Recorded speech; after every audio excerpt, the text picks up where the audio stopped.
Hi hello welcome to my channel. నేను పెట్టిన video continuation అండి, పార్ట్ 2. గణపతికి ఇష్టమైన మనందరికీ ఎంతో ఇంట్రెస్ట్ అయిన ప్రసాదం చక్కెర పొంగలి. గణపతి పేరు చెప్పుకొని మనందరం కూడా తినొచ్చు కదండి, బాగుంటుంది కదా.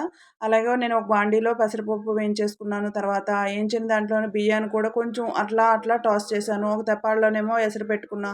ఒక గిన్నెలో బెల్లాన్ని నీళ్ళలో నానపెట్టుకున్నాను. ఎందుకంటారా, ఇందులో తుక్కు చెత్త ఏమన్నా ఉంటే వడపోసుకుంటే వచ్చేస్తుంది కదా, అందుకని.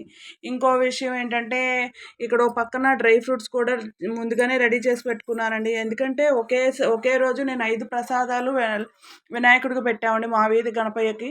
అందుకనే వీడియో తీయటం కూడా కొంచెం స్లోగా స్పీడ్గా చేసేస్తూ అలా తీయటం వల్ల నేను వాయిస్ ఓవర్ ఇవ్వటం కూడా కొంచెం స్పీడ్ అయిపోయింది.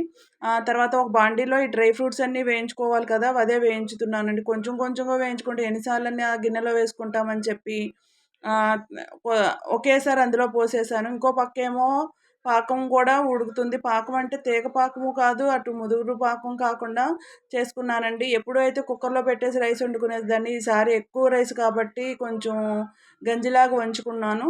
తర్వాత చూసారా, డ్రై ఫ్రూట్స్ అన్నీ చక్కగా వేగిపోతున్నాయి. కొంచెం వేసేసాను. ఇంక ఇన్ని సార్లు ఎందుకులే అని చెప్పి ఒకసారి బాండీలో వేసేసాను. మొత్తం కలిపి అందులో వేసేసిన తర్వాత పాకం కూడా పోసిన తర్వాత పాకం కూడా చూసారు అయిపోయి రెడీగా పక్కనే ఉంది. ఇయన్నీ కలిపి పోసిన తర్వాత ఇదంతా తిప్పడం నా వల్ల కాదని నా హస్బెండ్ వచ్చి నాకు హెల్ప్ చేశారండి. లాస్ట్‌గా ఏం చేశానంటే, పంచదార, యాలక్కాయలు కలిపి మిక్సీ పట్టుకొని ముందే ఉంచుకున్నానండి. అది కూడా చల్లేసి మొత్తం కలిపి అలా పెట్టేశాను. మీకు గనుక ఈ వీడియో ఎంతవరకు నచ్చిందో, ఎలా ఉందో చూసి కామెంట్ పెట్టండి ఫ్రెండ్స్. నచ్చితే లైక్ చేయండి. సబ్స్క్రైబ్ చేసుకోవడం మర్చిపోకండి. బాయ్.